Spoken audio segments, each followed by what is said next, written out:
बात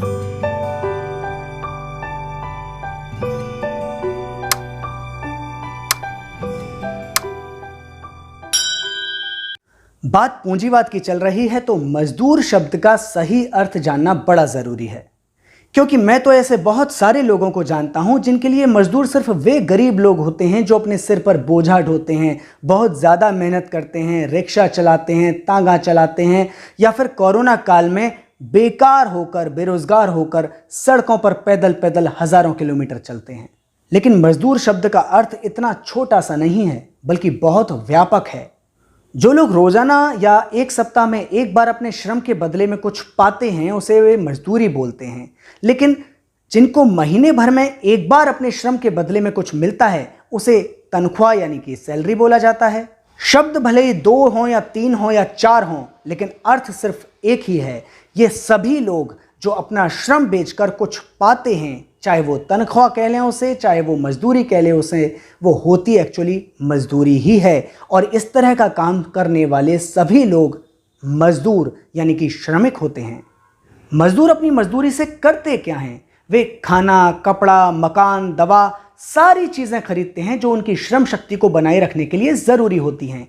यानी एक अर्थ में कहें तो मजदूरी क्या है? मजदूरी है श्रम शक्ति का मूल्य।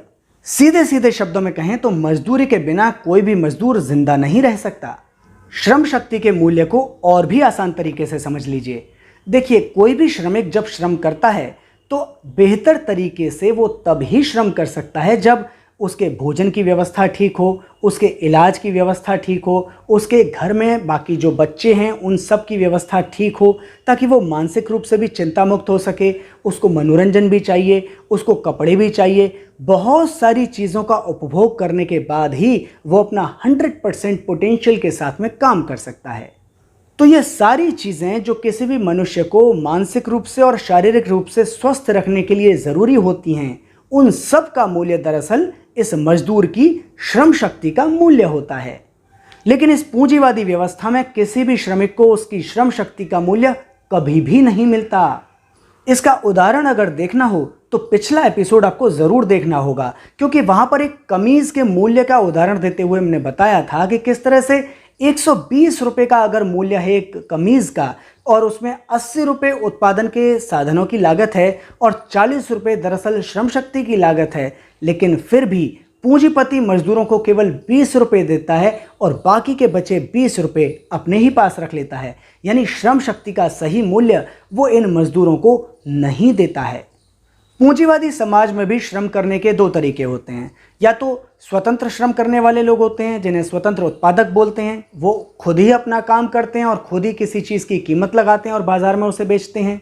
ऐसे स्वतंत्र उत्पादक आमतौर पर उनके जीवन के लिए ज़रूरी जितनी भी चीज़ें होती हैं उनके मूल्य के बराबर का श्रम ही करते हैं, उससे ज़्यादा आमतौर पर नहीं करते हैं।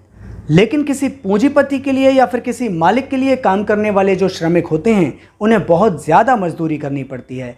जितनी चीज़ें वो अपने जीवन जीने के लिए इस्तेमाल करते हैं उनके मूल्य से कहीं ज़्यादा श्रम उन्हें करना पड़ता है। और ये जो अतिरिक्त श्रम वो करते हैं वो कई मदों में खर्च होता है। पूंजीपति की अय्याशी के लिए तो ये खर्च होता ही है, लेकिन साथ ही साथ पुलिस पर भी, सेना पर भी, यानी बड़े बड़े तमाम खर्चों पर भी इनका अतिरिक्त श्रम इस्तेमाल किया जाता है। इसी वजह से तो कई बार केवल एक कटोरी दलिया खिलाकर ही किसी एक मजदूर से 12-12 घंटे श्रम करवा लिया जाता है। तो जहां एक तरफ कोई मजदूर अपने शरीर का पुर्जा पुर्जा इस्तेमाल करता है फिर भी बराबर मजदूरी नहीं पाता, वहीं एक पूंजीपति, एक मालिक कुछ भी काम नहीं अगर करे तब भी 100-100 घंटे के श्रम के बराबर मूल्य की चीज़ों का इस्तेमाल कर लेता है। किसी काम को करने में जिन चीज़ों का इस्तेमाल होता है वो उस काम के मूल्य में उतना ही श्रम जोड़ पाती हैं जितना कि उनको बनाने में खर्च हुआ होता है, न उससे ज़्यादा और न उससे कम।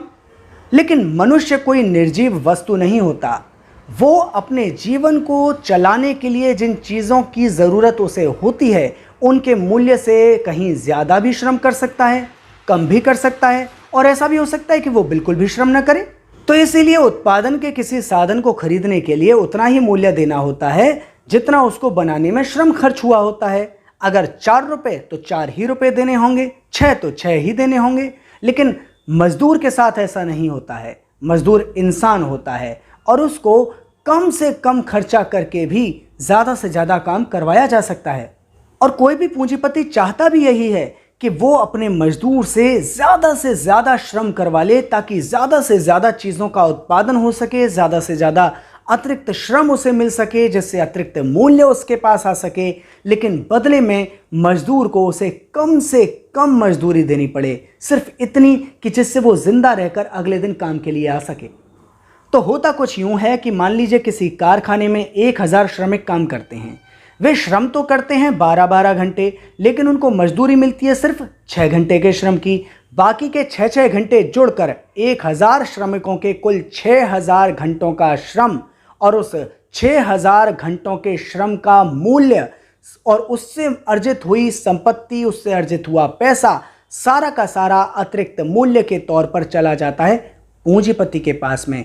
और इस तरह से किसी एक मजदूर की हैसियत सिर्फ 6 घंटे के श्रम की रह जाती है, जबकि बिना कोई श्रम किए पूंजीपति 6000 घंटे के श्रम का मालिक हो जाता है।